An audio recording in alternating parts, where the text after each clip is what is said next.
everybody agrees on what the problems are, okay? Our housing is becoming unaffordable.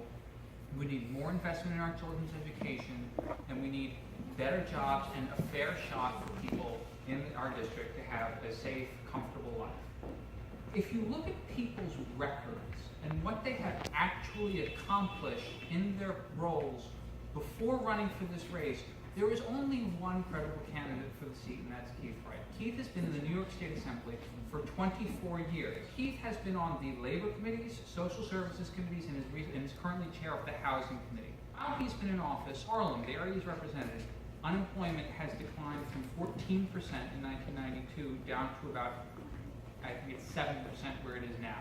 So that's unemployment cut in half, with not just KEITH, with the help of other electeds, with the city, and with Charlie Rangel, in the Upper Manhattan empowerment zone. KEITH has also had a string of legislative achievements. Keep in mind that basically this entire time, the New York State Assembly has been controlled, New York State Senate has been controlled by Republicans. You need 2 houses and the governor to pass a law. Yet KEITH has passed a raise in the minimum wage in New York State, which is huge. We have not had a minimum wage increase in far too long. Now the minimum wage will be going up in New York City to $15 an hour. KEITH made that happen as a legislator. KEITH recently passed a bill that committed $100 million to NYCHA capital improvements. Money for NYCHA to buy security cameras, to fix leaky roofs, to fix apartments. $100 million capital improvements. Money to NYCHA. That hasn't been done in a long time. As Congressman, KEITH would fight to make sure that that money from HUD goes to NYCHA as well. KEITH also raised the income cap limits for SCREET, senior citizen rent increase exemption, meaning that if your rent were to go up and you're a senior citizen making under a certain amount of money a year, you can have that rent increase absorbed by the state, which lowers the landlord's property tax. So basically, it prevents senior citizens' rent from rising. KEITH also passed one of the strictest housing rent regulation laws in recent memory this session, managing to limit vacancy decontrol, which has been a huge problem since Pataki, and to make it more difficult for landlords to harass their tenants out of their apartments. These are real concrete accomplishments that KEITH has passed while in Albany. He has also, in the area of criminal justice reform, repealed the Rockefeller drug laws. These were drug laws that made New York one of the most punitive in the nation and meant that we built a huge amount of prisons upstate in New York to send people away. So we spent a lot of money putting people away for very low-level drug crimes.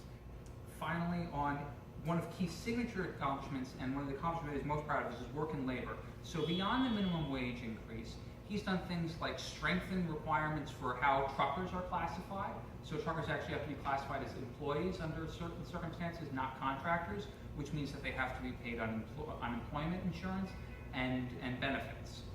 And finally, one of the pieces of legislation he's most proud of is the Domestic Workers' Bill of Rights. So this bill gives, in New York State, domestic workers like nannies, cooks, home health aides, the right to paid time off, day off, the right to paid sick leave, and the right to overtime pay. This is huge, and this was important to KEITH and was a personal battle for KEITH to pass because his family had been domestic workers. His grandparents or great-grandparents were domestic workers, so this meant a lot to him, and he passed it. If he gets to Washington, one of his priorities will be passing a nationwide version of his New York State law. In terms of immigration, KEITH has supported the DREAM Act in the New York State legislature. He would support it in Congress. He supports a comprehensive immigration reform that has a path to citizenship and makes family reunification easier.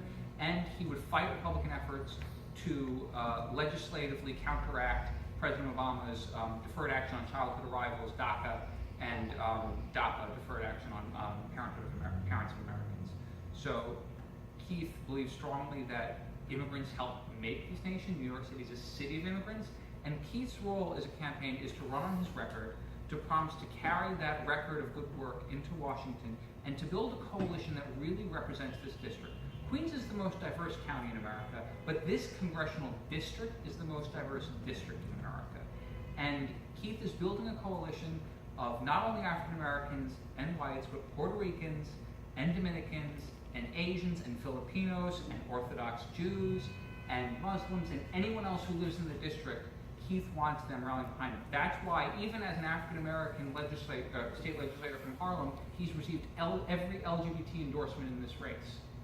Doesn't necessarily, why Harlem and the land, land of where there are more churches per square block than anywhere else, how did Keith get that endorsement? It's because he has a record on LGBT issues as well. Keith is running on not just saying, here's what's wrong with the system and I'm the person to fix it. He's saying, here's what's wrong with the system, here's what I've done to fix it so far, here's what I will do if elected.